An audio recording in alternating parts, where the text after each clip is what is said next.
Against the grain should be a way of life. What's worth the prize is always worth the fight. Every second counts, cause there's no second try. Alright, yeah, what's happening, YouTube? Yeah, it's D. Hey, welcome aboard. Appreciate you coming through. We're in Nebraska, heading to our delivery point. Hey, heads up, Big Rigz Part 2.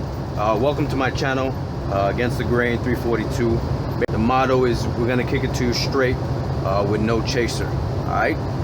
So basically in my first video I talked about you know, some of the don'ts, some of the things that you basically want to avoid in driving in general, but especially, you know, around a big rig.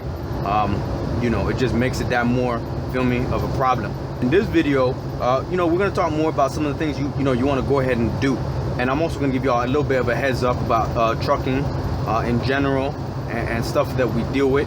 So yeah, let's go ahead and get it. All right, number one, you want to go ahead and be considerate. All right, look, it don't really matter, you know, what you're driving. You know, Bentley, Beamer, Benz, you know, Hoopty, whatever. They all have, you know, right to, you know, the highway. I mean, I notice a growing trend. You know, I don't know, you know, what happened. You know, people don't interact with each other the same way anymore. Simple junk like, hey, how you doing? It's good to see you. You know, stuff like that. Shout out to you. If you out there and you know you ain't on that rude junk. Number two, you want to go ahead and you want to keep your spacing. All right, you want to go ahead and control your speed, but it's not only about tailgating. It's about the whole space around your vehicle. All right, obviously, you know, big rigs, we're the biggest thing on the road, so we need more room. But you know, even four-wheelers can do the same thing, and you do that by basically, you know, avoiding people's blind spots, and just watching out, making sure that you give yourself some room, because you don't know when somebody's going to, you know, do something crazy and, you know, stuff like that. Number three, you want to go ahead and pay attention. Basically, you know, I know it's like, duh. I mean, for real, you want to scan everything. Like, oh, that one's struggling. Look at that tree over there. Ain't got no leaves. It's lonely. Dang. Look at those trees over there. They got, you know, yeah, that's dark green. That's lighter green. Green, forest green, all that. You know, look at that. You got the yellow and black thing, you feel me? And, you know, look at that. You got a power cable running. Look at the sky, you know. You don't want to go ahead and only be looking straight ahead. White line drunk, because, you know, you keep on looking at the white line and white line, and you know, then you're going to be sick, you know, can't work, nauseous, headache, stuff like that. Go check out everything. Number four, be careful. All right, sometimes the best move is to go ahead and accelerate, to go ahead and avoid, you know, hazardous problems. When you're on the road, you want that balance of you know, caution and confidence. You want to feel like you got it. But in order to, you know, achieve that, you need to go ahead and know the performance of your vehicle. You need to know how it handles, and, you know, stuff like that. Keep in mind that you know, trucks don't handle at all. All right? They're built to handle a lot of weight over a long distance, and that's it. You'd be surprised. You know, wind affects these trailers a lot. If you're out there and, you know, you felt nervous, you know, some people have phobias of driving and stuff like that, you know, go ahead and practice. And you know, the state's got you know, books and videos and stuff like that to, you know, help do something.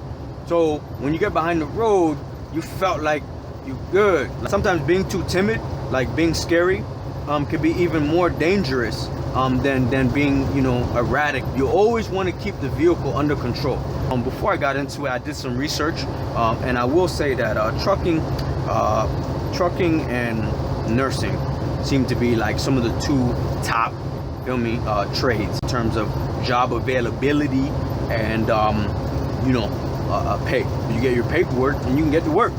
The cool thing about trucking is that it's not as long as training. You don't gotta go for a year, get your LPN. You don't gotta go 9 months, get your barbershop. You don't gotta go for a year, massage therapy, all that. Go ahead and you can go to companies, starter companies. They'll give you a chance. And you're gonna have to drive for them for a while.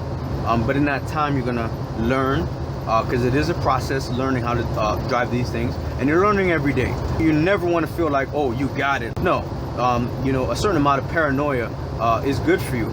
Just keep in mind though that getting your CDL is a process.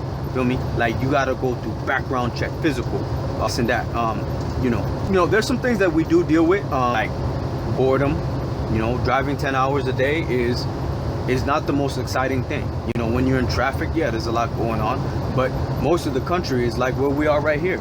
You feel me? This is it. This is what happened. Many times it gets, kind of hard to stay awake. We also deal with a lot of delays. It's tough on your health and fitness.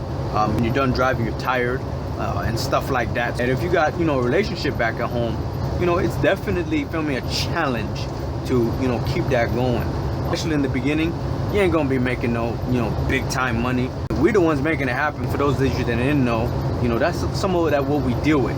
All right, next video, I'm gonna go ahead and go into more detail about, some of the things that we got going on, backing, parking, DOT regulations, mountains and all this other things that we deal with, all the time. And go ahead and subscribe, go ahead and comment, let me know what's going on. Let me know what you guys want to hear. Hey, once again, it's been a pleasure. I hope you guys have a great day. And until we meet again.